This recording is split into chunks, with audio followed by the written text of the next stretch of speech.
played for a couple of years with a band in New York City called Codeine. We did a couple of records for Sub Pop. And while I was playing with them, I started playing guitar with a band called Come, and sort of defected to that group and just played with them for almost just about 10 years, actually. We did 4 albums and we split up about a year and a half ago. And since that time, I've joined a couple other groups. I currently play drums in a band called The New Year, and guitar in a band here in Boston called Consonant, and sometimes, sporadically, with a collective called Pullman. And I just put out a solo record, well, just almost a year ago, called Red Cities, and I have another one coming out in about a month and a half. So if you hear someone calling at the bottom of the stairs, could you sing a song to me in a voice that I can't hear? Can we pretend that it was you on the receiving end?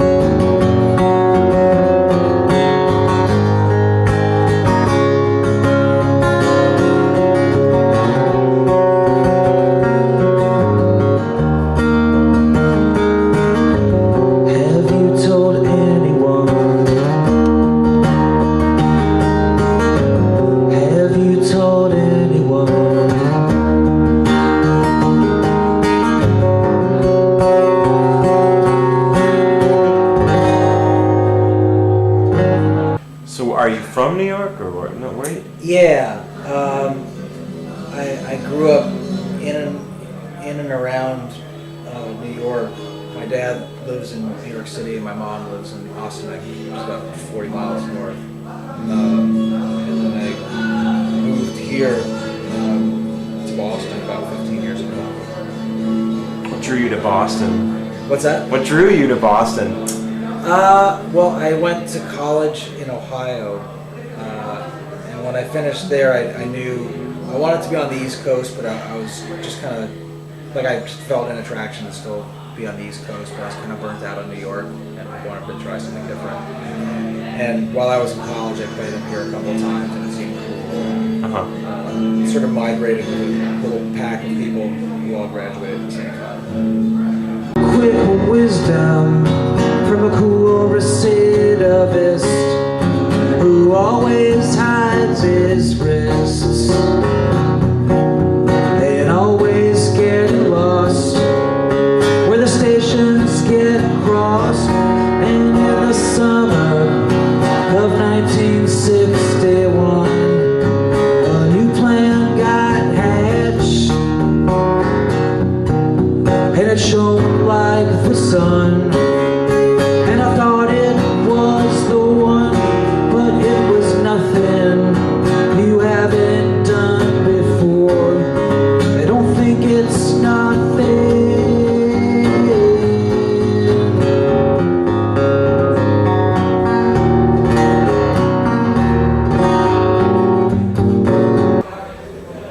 The last 6 or 7 months were really busy. I did a bunch of solo touring in the fall, a couple weeks in the U.S. and then about 6 weeks in Europe, and then I was working on a theater production over at the American Repertory Theater, playing in the pit group for this what was sort of a contemporary opera called Highway Ulysses, which was written by a New York playwright named Randy Eckert.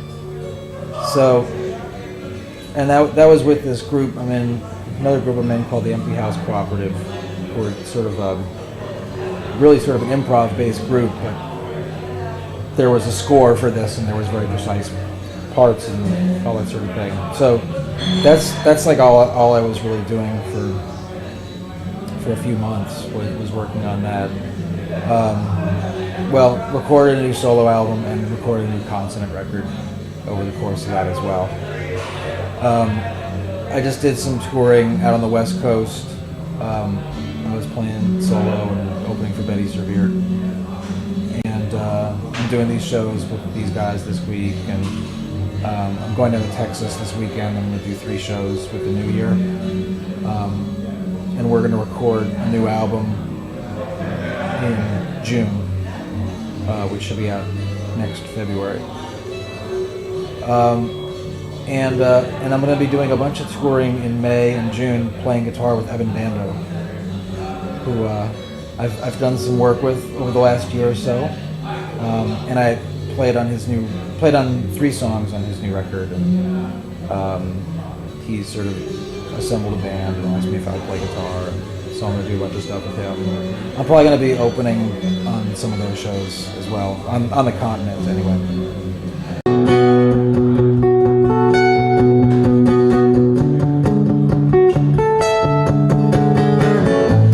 Why don't we go where the cranberries grow and speak of his love? And if you were cursed, 'cause the first 2 were bad, but the third was the worst.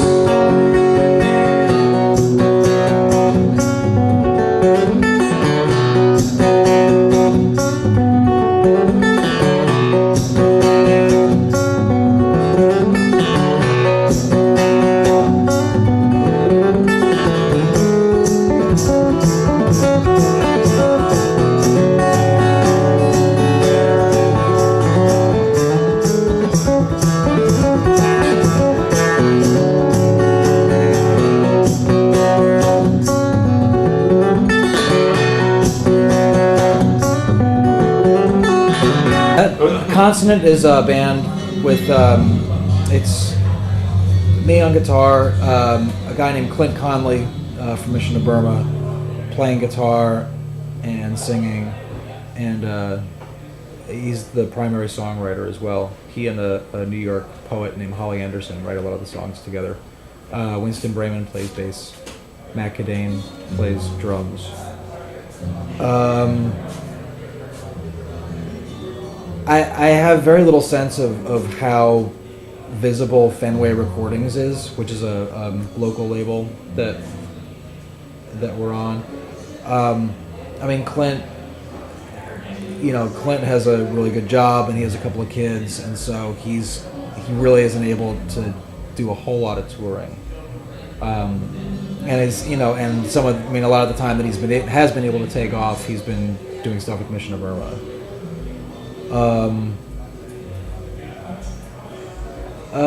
People seem into it.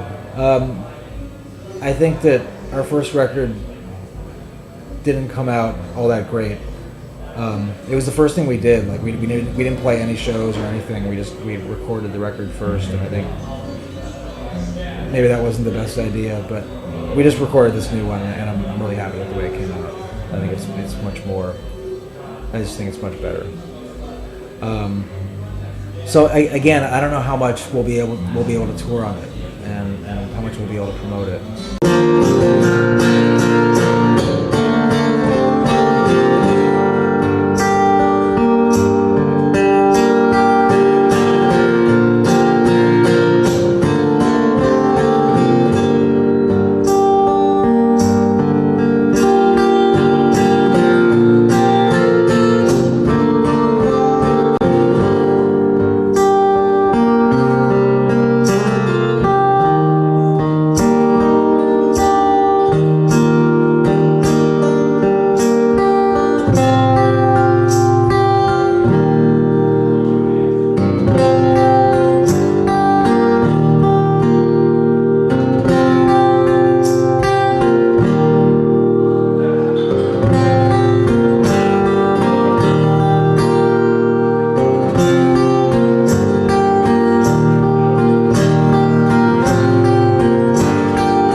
kind of missed the boat on them just to some degree, and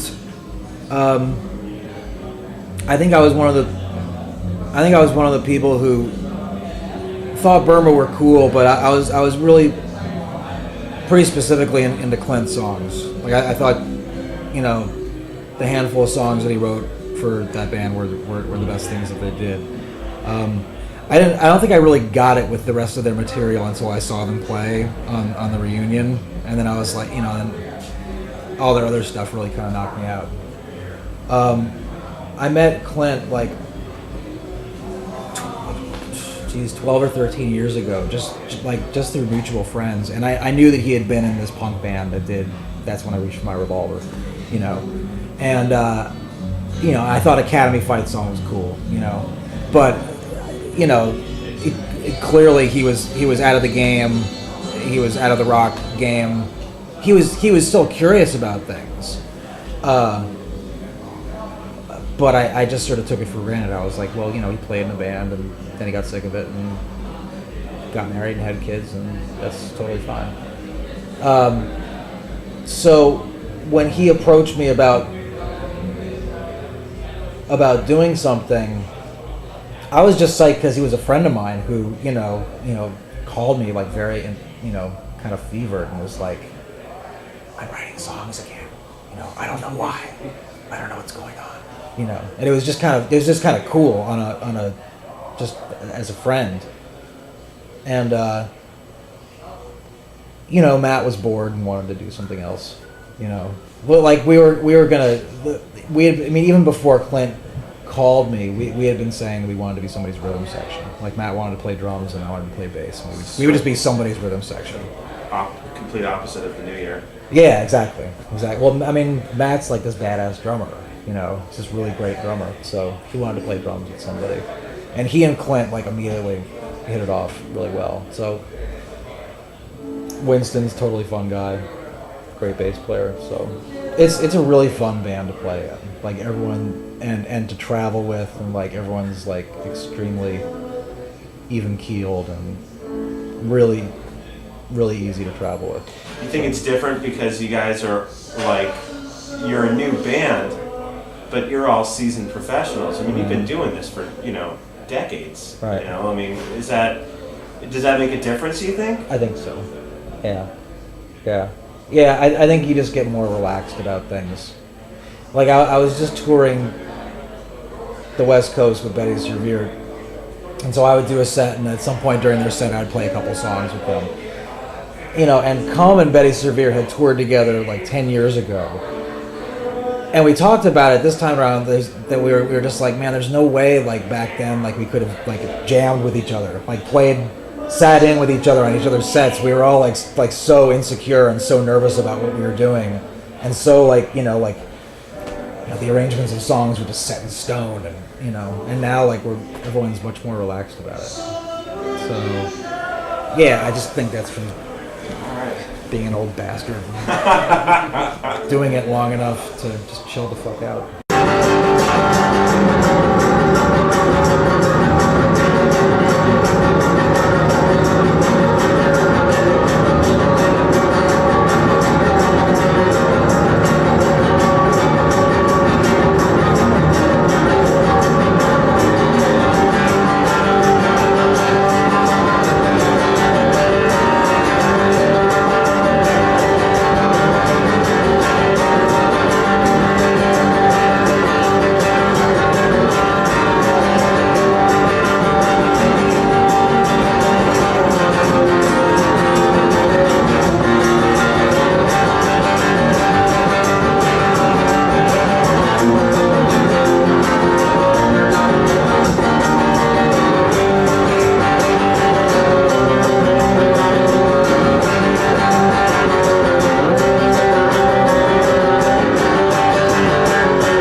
Thanks a lot, guys.